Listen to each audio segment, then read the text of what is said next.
everybody. Welcome to today's show on the Gamut Network. I have an amazing woman on today. Her name is Tangie, and she is going to inspire us all with her story, her hair skills, her makeup skills, and I think we're going to learn a lot. So I'd love to introduce Tangie to the show. Hi, Tangie. Hi, how you doing? I'm great. It's so nice to see you. I'm excited to be here. So Tangie, can you take us back a little bit to your story, your journey with your disability? Educate us a bit on that. Well, I was born with spina bifida. My first surgery, I've had surgeries from birth on, up until my in high school days and a little bit after, but I had multiple surgeries. I was born with an opening in my spine, and only reason I'm walking, I walk with a brace, along with brace on my leg, and I walk with Canadian crutches. But the only What reason type of crutches? Canadian. And can you tell us what those are? Those the arm crutches. Yeah. I didn't know that they had that was their name, Canadian crutches? Yes. That's what I know them for. I had no idea. I've heard people refer to them as walking sticks or other things, or just crutches, but never that. So thank you for educating us. And so my mother decided to let the doctors operate on me. My doctor was Dr. J.B. Jones. He's an awesome physician. He passed since now, but he helped me get to this point of being able to walk, because a lot of people was trying to they in wheelchairs. So I was blessed to have a praying mother and a good doctor. That's generally an important key. Yes. Yes. So, but during my school years, my mother always made sure that I had, tutors come to the house if I had to get operations, and so I won't, I'll be along with my class. I won't be left behind. So my mother was a very strong influence in my life, making sure that I was pushed to do what I have to do. And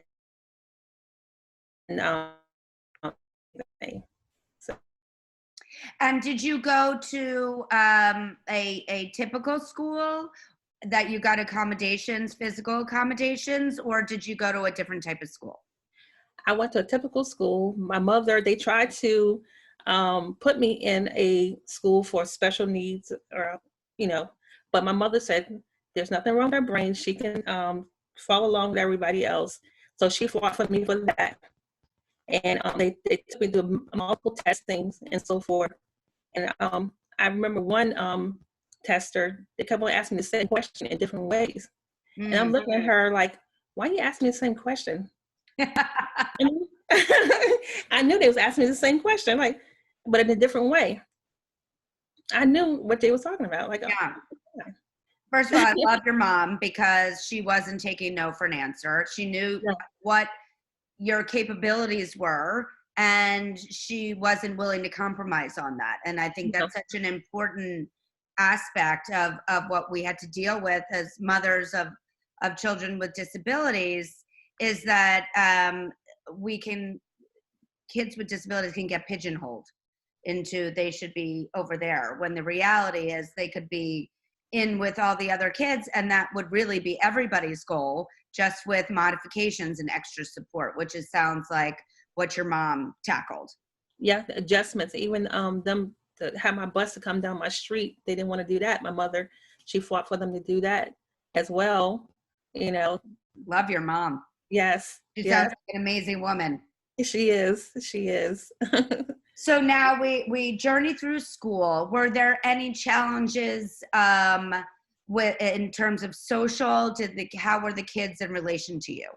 Well, I went to school with a lot of my relatives, so I have no problem with people trying to pick, but certain ones would look, like when I go to the mall, people would stare, stare at me up and down, and I would never want to go anywhere because of people would stare a lot back in the day. But my cousin would always make me go with her, and we'd go, and she's like, no, Tangie, you're going to be right out there and walk and do what you have to do. And I used to make people see how they make me feel. I would turn around and look at them back, up and down, Wouldn't say nothing, but to let them see how that feel, you know? Right. Yeah. And would you, I've asked this to a few other guests. I'm curious what your response will be. Would you have preferred that they just asked? Yes. What, like, Yes. what's happening there? Yes. Yes, right? And that has Yes. been 100% of the time the answer. But I like to ask it over and over again because I want our audience to understand that that is always going to be the right answer. I mean, it's dispelling curiosity.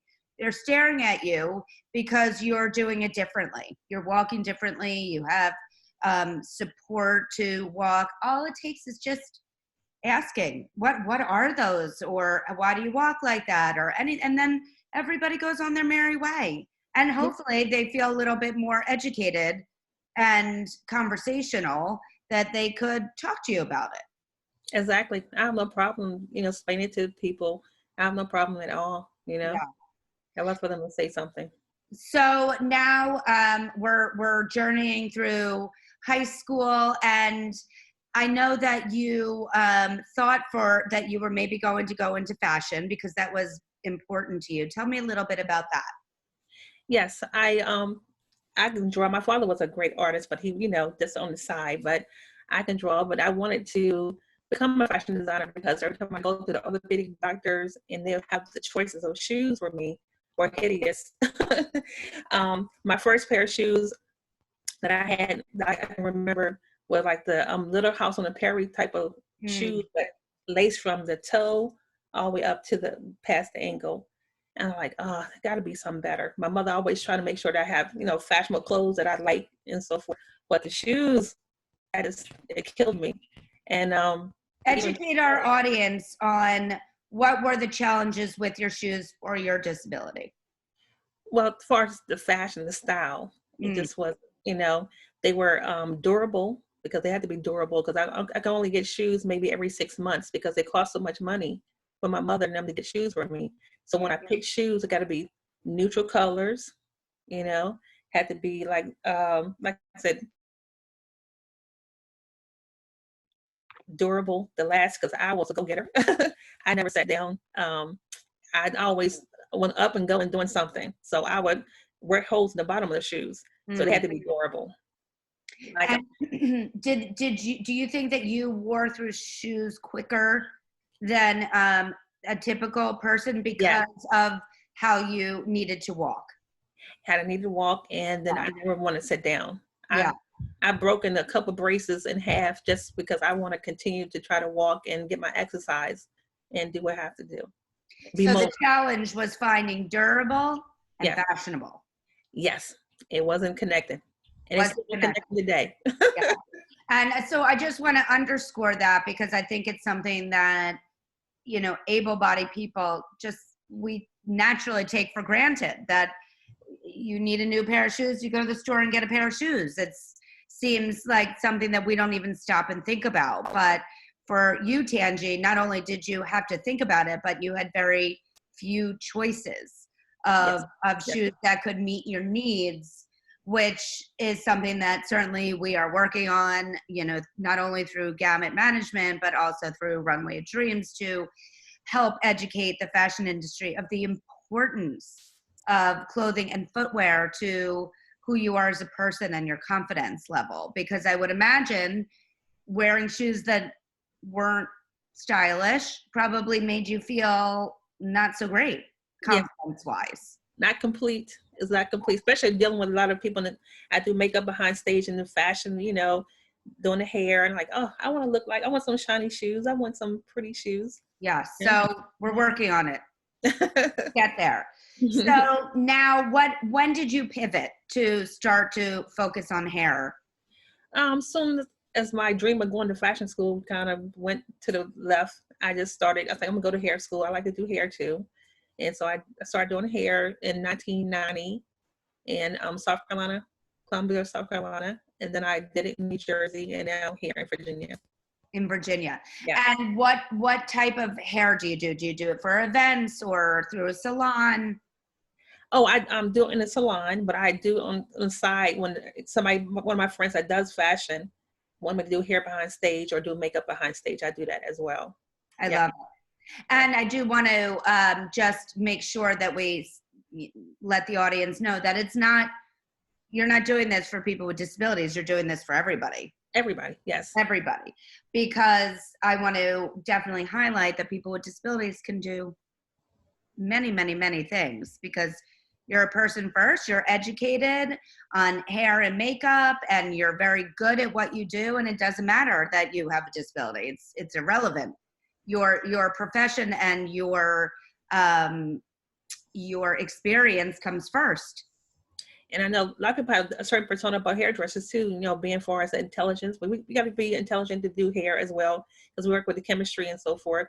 But with me being disabled and being a hairdresser, I still feel like I had to prove people that I have the intelligence.